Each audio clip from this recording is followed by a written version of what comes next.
O amor de Deus na Bíblia. Esta é a lição número 1 da classe de adolescentes. O amor na vida cristã. Os hinos sugeridos são 27, 247 e 396. As aulas desta classe saem sempre aos domingos, à 1h30 da tarde. Vamos descobrir. Há inclusive um livro inteiro dedicado a esse tema, o livro de Cântico dos Cânticos. Então vamos descobrir como o amor aparece na palavra de Deus. Se você for buscar sobre o amor em livros, você terá uma infinidade de definições. Mas o que de fato é amor? Amor é uma palavra que tem 4 letras e nós podemos definir o amor também em 4 letras. Deus. Deus é o maior exemplo de amor em todas as esferas. E o Cântico dos Cânticos é um texto, é um livro que está na Bíblia. Acredite, existe esse livro. Possivelmente você nunca deve ter ouvido falar, não. Bom, o Cântico dos Cânticos é um livro escrito pelo rei Salomão. E é um livro muito pouco falado nas igrejas. Muito difícil ouvir uma pregação sobre o Cântico dos Cânticos. É muito difícil ouvir uma menção ao livro. E eu vou lembrar a você que o livro O Cântico dos Cânticos, ou Cantares de Salomão, é o único livro da Bíblia que permite 3 tipos diferentes de interpretações. Deus falando para Israel de forma figurada, Jesus falando para a igreja de forma figurada e o esposo falando para a esposa de forma literal. Então veja que quer saber sobre o amor de Deus na Bíblia, no sentido humano até, o Cântico dos Cânticos, leia o livro. Agora imagina você, menina, imagina um rapazinho chegando para você e dizendo algo, por exemplo, você é tão bonita quanto a égua do faraó. É estranho, né? Mas ela na época era um grande elogio, né? Então isso são algumas figuras de linguagem. Imagina só, a égua do faraó, você é tão bonito quanto as éguas do faraó. Eita!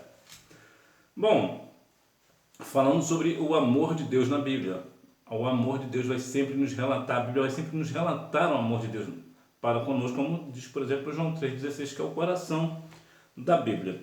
Então que nós venhamos a cada dia mais descobrir o livro, o Cântico dos Cânticos, principalmente aí para as meninas, né, e para os meninos, que tenham assim uma noção, para que tenham uma noção exata de como Deus quer o relacionamento íntimo entre um casal, que é tão pouco falado nas igrejas, e quando se fala é de uma forma tão grotesca, tão grossa, né?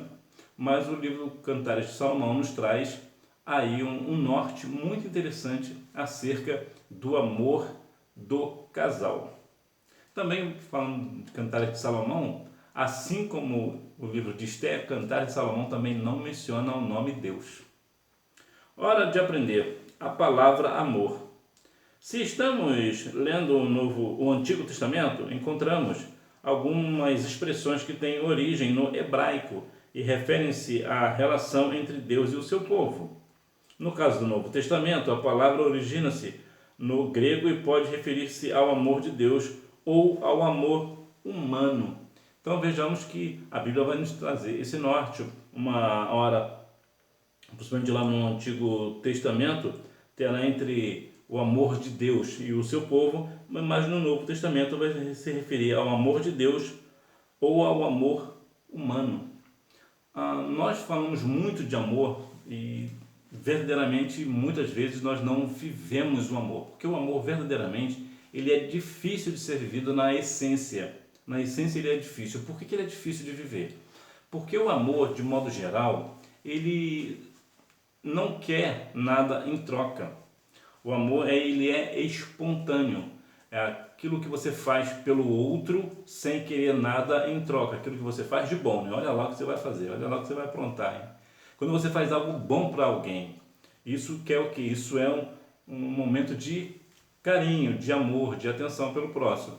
E o amor ele não é medido em grande escala, em situações específicas. Por exemplo, uma festa durante um ano, né? Melhor, você fez aniversário e você convidou uma pessoa. Então, naquele dia do teu aniversário, ele está lá na sua casa comemorando com você. Isso significa que ele ama você? Não, aquilo foi só uma presença boa, é verdade, é interessante. Quando as pessoas lembram do nosso aniversário, mas aquilo não dá para quantificar, vamos assim dizer, né? Não dá para medir, ter uma noção do que é o amor. Por quê? Porque o amor ele não se mede em grandes coisas, ele se mede em coisas pequenas. São pessoas que estão próximas de você todos os dias, pessoas que você estendem a mão para você até em coisas simples. Por exemplo, você precisa de lavar uma louça, por exemplo, seu amigo, sua amiga vai lá e te ajuda. Isso é o quê? Isso é amor ao próximo. Quando você precisa fazer algo e não tem como fazer, uma pessoa faz por você. Por quê? Porque ele ama você, o seu pai e sua mãe, por exemplo. Melhor amor na terra é pai e mãe. É pai e mãe. A avó também conta, né? A avô também conta. Eles também são bem amorosos. De forma geral, são bem amorosos.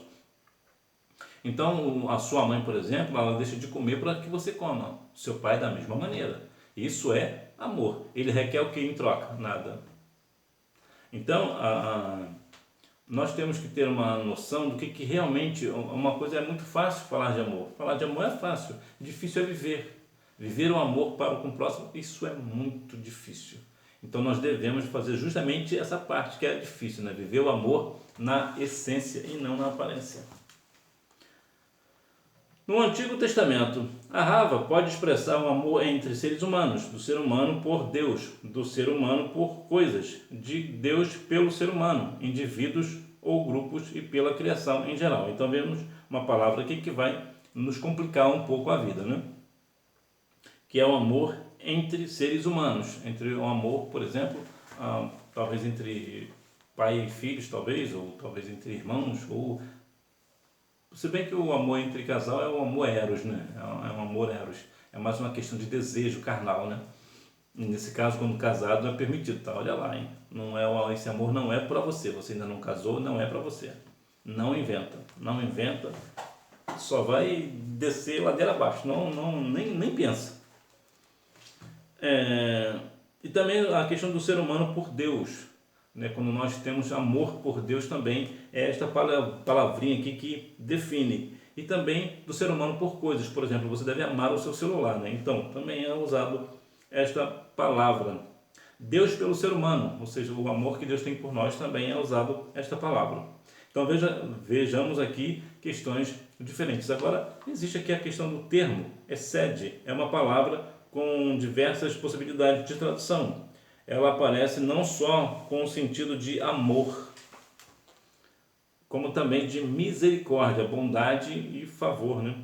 E sempre num contexto envolvendo pessoas em algum tipo de relacionamento. Esse termo não está relacionado a objetos ou conceitos. Veja que aqui já é diferente. Ele já não fala mais aqui de objetos e conceitos, já fala mais de misericórdia, bondade, um favor. Quando você faz um favor para alguém, por exemplo, tu tem misericórdia de alguém. O que é misericórdia? Misericórdia é quando alguém merece um castigo e esse castigo não é aplicado. Ou seja, misericórdia é o castigo merecido não aplicado. E também a questão da bondade. Quando você faz algo por bondade, você não vai receber absolutamente nada em troca. Mas você, por bondade, você faz também esta palavra. Então você vê que o amor, ele tem um braço bem grande. Ele vai abraçando, né, os nomes, as palavras diferentes, cada um vai abraçando, e o amor só cresce. No Novo Testamento, a expressão filho caracteriza um sentimento natural. É como você responde ao tratamento recebido de outra pessoa, ou seja, é um amor retribuído. Nesse sentido, é também o que sentimos pelos pais e amigos. Nesse sentido, este amor é um amor sem méritos. Por exemplo, você ama a sua mãe porque a sua mãe te ama. Então, fica ali. Ou seja, é um amor que você tem por alguém, mas é um amor de retribuição. Você só ama porque essa pessoa te ama também. Então, aqui é um outro ponto, né? Esse ponto do amor. Vejamos mais. Já o termo ágape refere-se a um sentimento que se baseia no valor da outra pessoa, mesmo quando não há retribuição. No caso, por exemplo, Deus, o amor de Deus é um amor ágape. Ele nos amou, ainda que nós não venhamos retribuir o amor a Ele, ainda que nós não o amamos, né? Ou o amemos, né? Ainda que nós não o amemos, ainda que nós não venhamos dar a nossa vida pelo Evangelho, ainda que nós, de forma geral, nós não retribuímos este amor que Ele teve por nós, dando Cristo na cruz do Calvário. Esse é o amor ágape. E o amor ágape também tem um outro ponto interessante. O amor ágape é aquele que faz algo. Interessante, né? Jesus, o que Jesus fez? O que Deus fez? Ele deu seu Filho. Ou seja, isso é a prova de amor de Deus para nós. O que é isso? Deus fez algo por nós em amor, Ele perdeu, no caso, né? Ele perdeu o seu Filho por amor a nós, na cruz do Calvário, sem querer, sem esperar retribuição, ainda que nós não venhamos retribuir, melhor dizendo. Ainda que nós não venhamos retribuir, isto é o amor ágape, que ele é baseado mais na outra pessoa, não é baseado, no caso Deus, por exemplo, esse amor não é baseado no amor de Deus para com Deus, é baseado no amor de Deus para com o homem. Então o amor ágape ele tem sempre isso, ele foca a outra pessoa e não a si mesmo, né? Ele foca na outra pessoa. E também outro ponto do amor ágape é um amor que dá algo antes de ter aquele amor de alguém, ele dá algo antes, ele entrega algo antes. Então o que Deus entregou? Seu Filho na cruz do Calvário. O amor pela criação. Deus criou o universo. Todas as coisas foram criadas por Deus, inclusive o homem. Após concluir a criação, a narrativa de Gênesis informa que Deus viu que tudo era bom e descansou. Então o Criador abençoou todas as criaturas que deveriam dar fruto e se multiplicar. Muito interessante, eu gosto muito desse texto, porque é uma palavra que aparece aqui que é descansou. Imagina Deus indo para a rede. Não, agora eu vou descansar, vou ali na rede, vou dormir um pouquinho. Deus não dorme. Então por que fala de descansar, se ele também não deita? Quando se fala aqui nesse original do descansou, é no sentido de que findou o trabalho, não tem mais o que fazer. Acabou-se a preocupação. Imagina, por exemplo, que você precisa apresentar um trabalho na sua escola, na faculdade, futuramente. Você precisa apresentar um trabalho e você fica meio que aflito para fazer aquele trabalho, e você começa a fazer, para a semana que vem, o tempo vai passando, já é para depois de amanhã, e já é amanhã, e você começa a ficar como? Aflito, não? Fica naquela agitação. Só que quando você termina o trabalho, você precisa entregar ele amanhã, por exemplo, você fica descansado. Por quê? Porque o trabalho acabou, não tem mais o que fazer. Amanhã você vai na faculdade, na escola, e entrega o seu trabalho, ou seja, o trabalho findou-se. Essa é a ideia de quando a Bíblia diz que Deus descansou. Por quê? Porque findou o trabalho, ele não precisa fazer mais nada. É claro que Deus ainda mantém todo o universo, mas a questão da criação, a criação acabou. Ele não tem mais o que criar, ele não precisa mais criar mais nada, porque ele criou tudo. Então essa é a ideia do Deus que criou o universo. Quando a Bíblia diz que Deus descansou, não quer dizer que ele foi dormir, né, foi descansar um pouco, não, a Bíblia quer dizer que Deus findou o trabalho. Criados para estar em comunhão com Deus. Fomos criados para estar em comunhão com Deus. A desobediência do casal Adão e Eva, no entanto, resultou na separação entre Deus e o ser humano. A queda de Adão e Eva acabou com a criação. Até a Terra, o planeta Terra geme por conta disso. E nós, né, a consequência do pecado para nós também, por conta disso que entrou as enfermidades, né, doenças, feridas, dores, morte, tudo por causa da queda. O pecado em si entrou por causa dessa queda. Porque, na bem da verdade, o homem foi feito para andar em comunhão com Deus. Observe, por exemplo, que lá no jardim, Adão e Eva andavam nus e não tinham vergonha. Por que eles não tinham vergonha? Porque eles estavam na inocência, eles tinham comunhão plena com o Senhor. Depois que pecaram, eles se esconderam. Por quê? Porque viram que estavam nus. Então a ideia de comunhão é estar na mesma sintonia, ter algo em comum, está tudo pensando na mesma forma. Então eles têm comunhão. É por isso que o Pai, o Filho e o Espírito Santo, eles têm sempre comunhão. Nunca um vai ter desacordo com o outro, eles têm a mesma harmonia, a mesma comunhão, são perfeitos. E nós devemos também procurar a comunhão com o Senhor. Uma vez que essa comunhão foi rompida por causa do pecado entre Adão e Eva, o que nós devemos fazer? Nós devemos continuar procurando ter comunhão com o nosso Criador, através da sua palavra, através do Espírito Santo, buscando ao Senhor, invocando enquanto se pode achar, buscando a cada dia mais.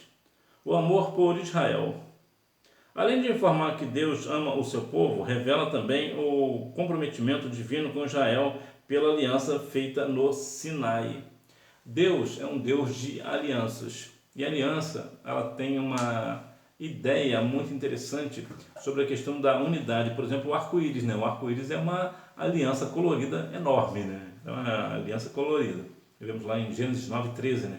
Fala sobre o quê? Sobre o acordo, sobre a aliança que Deus fez ao homem, que não vai mais ter um novo dilúvio. Então, sempre quando chove, aparece, né, aquele arco-íris, né? O arco-íris, na verdade, ele é uma aliança. Então, o que é? É literalmente uma aliança. É para que o mundo venha se lembrar da aliança que Deus fez ao homem, porque Deus não se esquece, mas nós nos esquecemos, e por isso ele faz lá o arco-íris, né? Então, Deus é um Deus de alianças. Ele tem amor por Israel, como ele já afirmou lá algumas alianças, então ele mantém esta aliança, e nós também devemos manter a nossa aliança com o nosso Senhor. Deus escolheu Israel. Deuteronômio 7:7-13 nos conta que o Senhor, Deus, amou e libertou Israel do Egito para cumprir o juramento que tinha feito aos seus antepassados. Quem são esses antepassados? Os patriarcas Abraão, Isaque e Jacó. Bom, já falei, Deus é um Deus de alianças. Uma vez que ele fez aliança, ele não vai romper a aliança, ele não quebra a aliança. Mas nós, muitas vezes, nós quebramos a aliança com o nosso Criador. Por quê? Porque nós somos falhos. Mas depois que eu quebrei a aliança, eu posso voltar a ter essa relação com o Senhor? Eu posso ter essa aliança de volta? Sim. O Senhor, ele é perdoador daqueles que... Ele é galardoador daqueles que o buscam, e o Senhor, ele é grandioso em perdoar. A Bíblia diz lá em Romanos 5:20, onde abundou o pecado, superabundou a graça. O que isso significa? Independente do meu pecado, a graça será maior do que esse meu pecado, uma vez que eu venha me arrepender desse pecado e pedir perdão ao Senhor, a graça do Senhor, ela me alcançará. Então, por quê? Porque o Senhor tem uma aliança com o seu povo. Volta mais uma vez lá para João 3,16, que Deus amou o mundo de tal maneira que deu seu único filho para que todo aquele que nele crê não pereça, mas tenha vida eterna. Uma vez que a pessoa rompeu essa crença, mas voltou a crer mais uma vez, ele é dado mais uma vez a salvação em Cristo Jesus. Então nós devemos viver sempre uma vida de aliança com o nosso Senhor. Deus se revela na história de Israel. O Salmo 105 conta parte da história de Israel de forma poética. Primeiro, o povo de Deus é convidado a louvar ao Senhor por tudo o que ele tem feito e a compartilhar as suas obras para outros povos. Louvar ao Senhor, engrandecer ao seu santo nome. Para mim é difícil, né? Eu cantando só o sangue do Cordeiro. Não é muito legal. Esse negócio de eu cantar não é muito bom. Mas é algo que eu gosto muito de fazer, é cantar. Apesar que eu canto muito, é muito difícil eu cantar na igreja, por exemplo, é difícil. É muito pouco provável, eu canto pouco. Muito difícil. Mas eu gosto de louvar ao Senhor, sim. Entretanto, esse louvor pode ser de forma também de outras formas. Mas vamos aqui nos ater à questão do louvar no sentido de cantar, por exemplo. Nós devemos louvar ao Senhor por tudo que Ele tem feito por nós e continuará fazendo. Nós rendemos graças a Ele. A Bíblia fala que nós devemos apresentar um cântico novo ao Senhor. Então nós devemos continuar engrandecendo a beleza da sua santidade. Não somente no nosso povo, mas também para outros povos, para que os outros povos vejam. Olha, esse povo louvam a este Senhor que eles dizem que é bom. Não é o que a Bíblia diz? Provai e vede que o Senhor é bom. Então, o Senhor, Ele nos revela, Ele nos traz essas alianças, a comunhão. Então, o que nós temos que fazer? Nós precisamos continuar louvando e engrandecendo ao nome santo do Senhor, pelos seus atos poderosos, por tudo aquilo que Ele faz e tem feito por nós. E também continuar fazendo, louvar Ele porque Ele deu o seu Filho na cruz do Calvário por nós, porque o Senhor Ele nos resgatou do Egito, no sentido aqui figurado, né, lá do mundo, né? Ele nos resgatou lá do mundo, nos trouxe para o seu povo, para o meio, né, do seu povo, de modo geral. Então nós devemos continuar compartilhando este louvor, mas também nós devemos não somente louvar o Senhor no nosso meio, vamos trazer aqui para nós, não somente dentro da igreja, mas também fora da igreja. Para quê? Para que o meu vizinho veja que eu louvo e engrandeço o nome do Senhor, ainda que ele pense isso ou aquilo. O importante é que eu glorifique. Por quê? Porque assim eu estarei testemunhando do amor de Deus para comigo. Uma vez que eu testemunho do amor de Deus para comigo, eu estou exaltando a Ele. Por quê? Porque o Senhor precisa exatamente disso, de testemunhas do seu amor, do seu poder, de todas as coisas que Ele tem feito, dos seus atos poderosos. Então nós devemos continuar neste pensamento, né? nesse sentido de louvar ao Senhor. Conclusão: o sentido de amor não é uma emoção, mas expressa comprometimento e devoção. O amor de Deus por nós é de tal forma que Ele entregou o seu único Filho para morrer em nosso lugar. É muito bom saber que somos amados por Deus. Ele já aprovou o seu amor por nós. E você? Já abriu o seu coração para o amor de Deus? Pense nisso. Muitas vezes, estamos até dentro da igreja mesmo, mas parece que a gente ainda não entendeu, ainda não entendemos a mensagem principal do Evangelho. Parece que a gente não entendeu ainda aonde o amor de Deus nos alcança. Às vezes vemos uma pessoa que comete um pecado vil, né? Aquele vil pecador mesmo, aquele pecador que só o sangue do Cordeiro, de olhar para ele dá vontade de sair correndo, né? De olhar para a pessoa já tem medo só de olhar para a pessoa. Por quê? Porque é uma pessoa que tem um pecado de uma forma assim muito cruel. E o que nós pensamos? Isso aí não tem jeito não. Tem sim.